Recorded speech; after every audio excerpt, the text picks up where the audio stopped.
जय हिंद साथियों, आप सभी का आपके अपने परिवार आसमा सिविल एकेडमी के इस डेली करंट अफेयर्स पे मैं इशार अहमद आप सभी का एक बार फिर से पुरजोर स्वागत करता हूं और आशा करता हूं कि आप सभी स्वस्थ हैं और बिल्कुल मस्त हैं। साथ ही साथ अपनी प्रतियोगी परीक्षा की तैयारी, अपने कॉम्पिटिटिव एग्जाम की तैयारी बेहतर जोरों शोरों से और एक युद्ध स्तर पे कर रहे हैं। मेरे प्रिय साथियों, आज हम पढ़ेंगे 25 अगस्त के इंपॉर्टेंट करंट अफेयर्स जो कि हमारे एग्जाम के लिए बहुत ही ज़्यादा इंपॉर्टेंट है। ठीक है, तो वीडियो में शुरू से अंत तक ज़रूर बने रहिएगा। अगर चैनल में नए हैं तो चैनल को सब्सक्राइब करना ना भूलें और पहले से अगर इस चैनल में हैं तो मेरे प्रिय साथियों इस वीडियो को शेयर करना ना भूलें। चलिए ज़्यादा समय ना लेते हुए अपना सत्र प्रारंभ करते हैं। आइए आज की पॉजिटिविटी के साथ। लेखक कह रहा है, समय इंसान को सफल नहीं बनाता, समय का सही इस्तेमाल इंसान को सफल बनाता है। मेरे प्रिय साथियों, सफल होने के लिए हमें समय का सदुपयोग करना अनिवार्य है। अगर हम समय का सही तरीके से सदुपयोग नहीं कर पा रहे हैं तो कहीं ना कहीं हम अपने लक्ष्य से भटक जाएंगे, कहीं ना कहीं हम अपने लक्ष्य को पाने से भटक जाएंगे। तो इसीलिए मेरे प्रिय साथियों, समय का सही सदुपयोग जो है वो करिए आप। ठीक, चलिए अपना सत्र प्रारंभ करते हैं और मैं रोज बोलता हूं रोज प्लानिंग किया करिए। ठीक है, चलिए।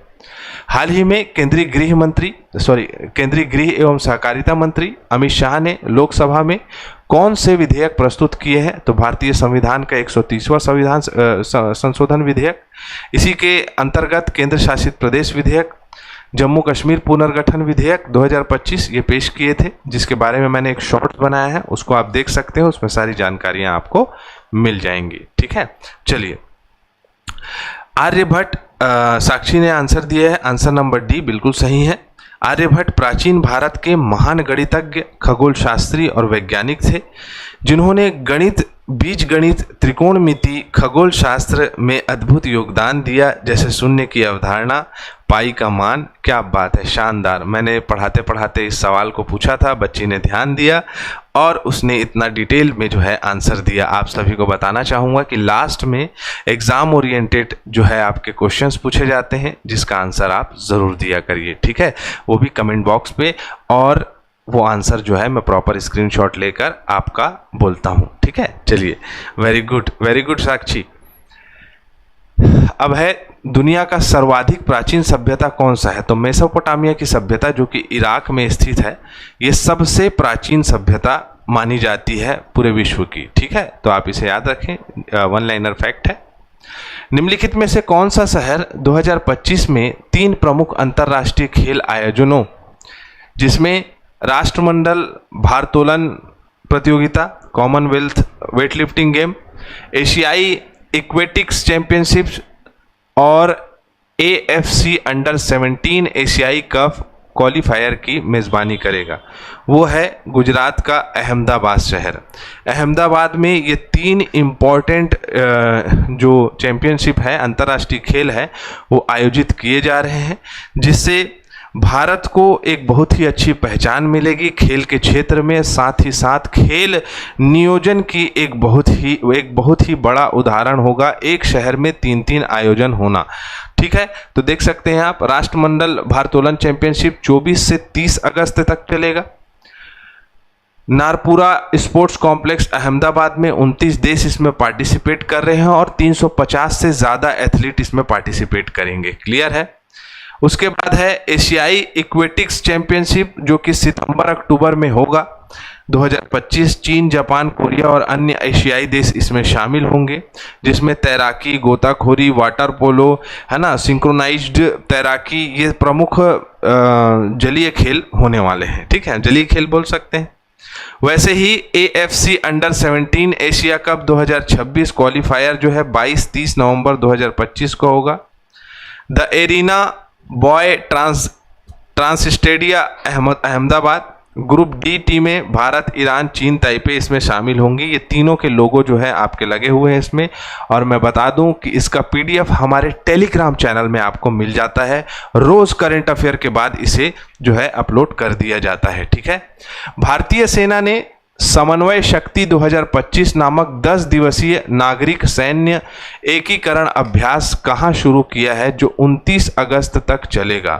तो ये चलेगा असम के तिनसुकिया में, कहाँ, असम के तिनसुकिया में ये आयोजित होगा। मेरे प्रिय साथियों, मैं बताना चाहूँगा इसका मुख्य उद्देश्य सेना, खुफिया एजेंसी, लोकल पुलिस, इन सभी की भागीदारी को जो है भारत के जो हमारे प्रोटेक्शन एरियाज हैं, लाइक कहीं स्मगलिंग हो रही है, कहीं मान के चलिए आतंकवादी घुस रहे हैं, कहीं कुछ हो रहा है, कहीं भी अपराध हो रहा है, तो उन अपराधों को दूर करने के लिए कैसे एक दूसरे के बीच सामंजस्य स्थापित किया जा सकता है। तो आप समझ सकते हैं कि सभी बलों को, जैसे आपको स्क्रीन में दिखाई दे रहा होगा, भारतीय सेना, भारतीय वायुसेना, राज्य पुलिस और सीमा सुरक्षा बल, साथ ही साथ इसमें आपको दिखेंगे खुफिया एजेंसियां, उसके साथ साथ जिला प्रशासन, ये सभी लोग एक साथ मिलकर भारत को सुरक्षित रखने के लिए कार्य को संचालित करेंगे। टोटल 10 दिवसीय चलेगा, 20 अगस्त से स्टार्ट हो चुका है, टोटल 29 अगस्त तक ये चलेगा। ठीक है, सभी सुरक्षा एजेंसी और स्थानीय प्रशासन के बीच सहयोग, सामंजस्य, आपसी समझ को बढ़ावा देना, एक दूसरे के तालमेल से भारत में पूरी तरह से क्राइम मुक्ति की ओर भारत को लेकर जाना इसका मुख्य उद्देश्य होगा। ठीक है, समझ में आ गया? आगे बढ़े। अगला प्रश्न हमारे स्क्रीन में ये रहा, नीति आयोग ने किसके सहयोग से rethinking home stay navigating policy pathways शीर्षक से एक नई रिपोर्ट जारी की है? तो ये है internet and mobile association of India के माध्यम से। चलिए आइए समझते हैं अगले पेज में कि आखिरकार ये है क्या। तो मेरे प्रिय साथियों, सीधा सीधा समझ यही विकसित होना चाहिए कि जितने भी होम स्टे कंपनियां हैं उनके माध्यम से पर्यटन और संस्कृति को समझना। जैसे होम स्टे से तात्पर्य यह है कि प्रमुख मनोरंजक सुंदरतम क्षेत्र में व्यक्ति रहता है, उसका घर है, उसका बंगला है, घर है, कुछ भी है। ठीक है, तो उसके माध्यम से आपने मेक माई ट्रिप सुना होगा, है ना, जिसमें आलिया भट्ट और रणवीर सिंह आते हैं। मेक माई ट्रिप का जो है आप पैकेज अपने पास रख लीजिए इस टाइप का एडवर्टीजमेंट में। तो वो चीज़ देखने को मिलती है आपको इस प्रकार से कि आपको वो पैकेज प्रोवाइड करता है। लेकिन जो लोकल जो मैंने कहा, मान के चलिए दार्जिलिंग गए आप, मान के चलिए उत्तराखंड गए, मान के चलिए आप क्या बोलते हैं कुल्लू मनाली गए, तो मेरे प्रिय साथियों ऐसे क्षेत्र में जिनका घर है और वहाँ पर उनके पास पर्याप्त रहने की जगह है और अपने घर को वो किसी एजेंसी को देते हैं तो उसको रोजगार प्राप्त हुआ। अब आसपास के जो गरीब वर्ग के लोग हैं वो उनको फूड सप्लाई का, जो वहाँ स्टे करेंगे, जो उस घर में रुकना चाहेंगे, उस घर को किराए से लेना चाहेंगे, उनको जो है खाने पीने का सामान देने का प्रयास कर सकते हैं, खाने पीने का सामान देने का रोजगार प्राप्त कर सकते हैं। तो इस प्रकार से ये जो पहल है नीति आयोग की, इसमें जो है होम स्टे चलाने वाले के लिए क्लियर गाइडलाइन, सुरक्षा और धरोहर बचाव पर जोर दिया गया है। मतलब कि प्रॉपर वो क्या क्या तरीके से, किस किस तरीके से होम स्टे वाला अपने घर को होम स्टे के लिए दे सकता है। कंपनियों के लिए अलग गाइडलाइन बनी हुई है। तो नीति आयोग की ये बहुत ही अच्छी पहल है। ठीक है, जिसमें रोजगार और आय में बढ़ोतरी होगी। जैसे मैंने कहा, डिजिटल टूल्स का उपयोग होगा, बुकिंग ऐप्स के माध्यम से प्लेटफॉर्म में आसान पहुंच मिल पाएगा। स्टे मॉडल गोवा, केरल, उत्तराखंड, मैंने कहा जहां जहां घूमने जाना चाहते हैं वहां पर ये सारी चीज़ें उपलब्ध होंगी। क्लियर। नीति आयोग 1 जनवरी 2015 से स्टार्ट हुआ है। पहले नाम था इसका योजना आयोग। नई दिल्ली में मुख्यालय है। प्रधानमंत्री नरेंद्र मोदी इसके अध्यक्ष हैं और उपाध्यक्ष हैं श्री सुमन बेरी। ठीक है, और VBR सुब्रमण्यम इसके CEO हैं। ठीक है, क्लियर। चलो, हाल ही में भारत का पहला पूर्णतः डिजिटल साक्षर राज्य कौन सा बन गया है? तो डिजिटल साक्षर राज्य बन गया है कौन? तो केरल। केरल बन गया है मेरे प्रिय साथियों भारत का पहला डिजिटल साक्षर राज्य। ये डिजिटल साक्षर राज्य जो है आप देख सकते हैं बना किसकी वजह से है? तो डिजी केरलम परियोजना के तहत। इसमें इस योजना के तहत जितने भी महिला स्व सहायता समूह हैं, ग्रामीण अंचल के लोग हैं, महिलाएं हैं, हाउसवाइफ हैं, उनको सबको प्रॉपर ट्रेनिंग दिया गया है, प्रॉपर सिखाया गया है कि कैसे हम डिजिटल टूल्स का उपयोग कर सकते हैं और कैसे उसके माध्यम से रोजगार भी प्राप्त कर सकते हैं, और जो हमें भारत सरकार और अन्य नीतियों के तहत जो हमें लाभ प्राप्त हो सकता है उसका उपयोग किस प्रकार से किया जा सकता है, उसका पूरा प्रॉपर केरल जो है इसमें अग्रणी रहा है, जिसमें वरिष्ठ नागरिक, गृहिणियां, डिजिटल रूप से पिछड़े वर्ग के लोग, इन सभी को सिखाया गया है। 52 लाख अभ्यर्थियों को प्रशिक्षण करने का मुख्य उद्देश्य रहा है इनका, और बहुत सारे लोगों को इन्होंने क्या किया है, प्रशिक्षण किया भी है। ठीक है, ये आपके लिए जानना है कि पूर्ण साक्षर राज्य केंद्र शासित प्रदेश मिजोरम पूर्ण कार्यात्मक साक्षर हासिल करने वाला पहला राज्य तथा पहला केंद्र शासित प्रदेश लद्दाख है। मिजोरम जो है पहला पूर्ण साक्षर राज्य बन चुका है और केंद्र शासित प्रदेश में लद्दाख है। 98.2% जो है साक्षर है। गोवा शिक्षा मंत्रालय के उल्लास नवभारत साक्षरता कार्यक्रम के तहत पूर्ण कार्यात्मक साक्षर राज्य घोषित किया गया, जो कि 93.60% साक्षर है, और त्रिपुरा साक्षरता दर लगभग 95.6% है त्रिपुरा का। ठीक है, तो मिजोरम, त्रिपुरा और आपका गोवा ये राज्य प्रमुख राज्य हैं। निम्नलिखित में से किसे हाल ही में अमेरिकी राष्ट्रपति डोनाल्ड ट्रंप ने भारत का अमेरिकी राजदूत नियुक्त किया है? इनका नाम है सर्जियो गोर। यही जो है अमेरिका फर्स्ट पॉलिसी में सबसे ज़्यादा जोर देने वाले व्यक्ति रहे हैं। इनका पार्टिसिपेशन भारत अमेरिकी राजदूत और के रूप में हुआ, इनका मतलब नियुक्ति जो है भारत के अमेरिकी राजदूत के रूप में हुआ है।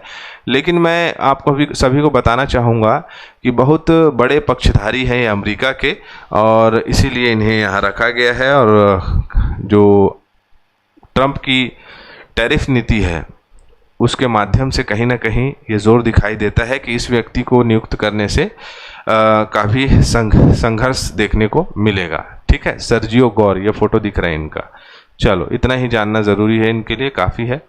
विश्व प्रतिस्पर्धात्मक रैंकिंग 2025 में भारत को कौन सा स्थान मिला है? तो टोटल 69 देशों में से भारत का स्थान है 41। कॉम्पिटिटिवनेस रैंकिंग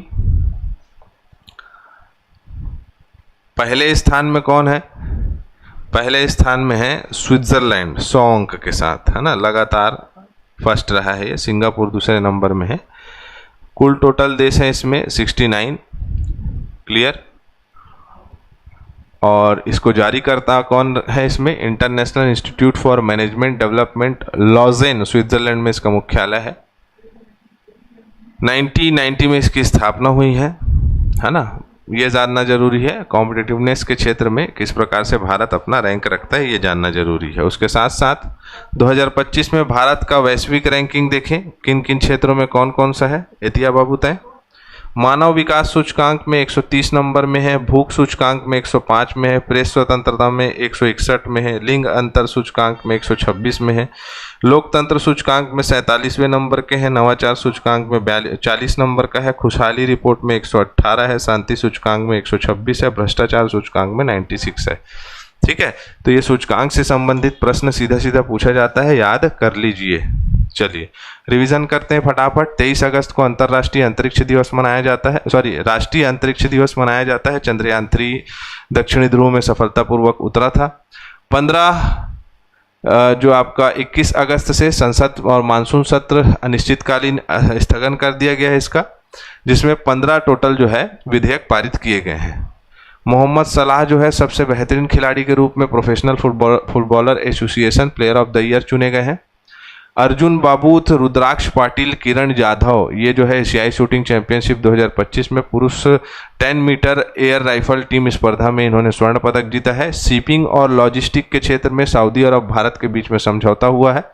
शुभमन गिल जो है T20 एशिया कप के भारतीय टीम का, नहीं शुभमन गिल नहीं भाई, सूर्य कुमार यादव है। ठीक है, शुभमन गिल आ गया है यहाँ पर। शुभमन गिल तो टेस्ट के थे भाई। ए आंसर होगा बेटा इसका, T20 एशिया कप के कप्तान जो है सूर्य कुमार यादव है, शुभमन गिल उप कप्तान है। ठीक है, चलिए। चांदीपुर ओडिशा से बैलिस्टिक मिसाइल अग्नि 5 का सफलतापूर्वक परीक्षण किया गया है। उत्तर प्रदेश के शाहजहांपुर जिले का जलालाबाद कस्बे का नाम बदलकर क्या कर दिया गया है, इसका आंसर आपको दीजिएगा। और यही इतना ही आप लोगों के लिए आज प्रश्न है। ठीक है, तो मैं इसी के साथ इजाज़त चाहूँगा। जय हिंद, जय भारत।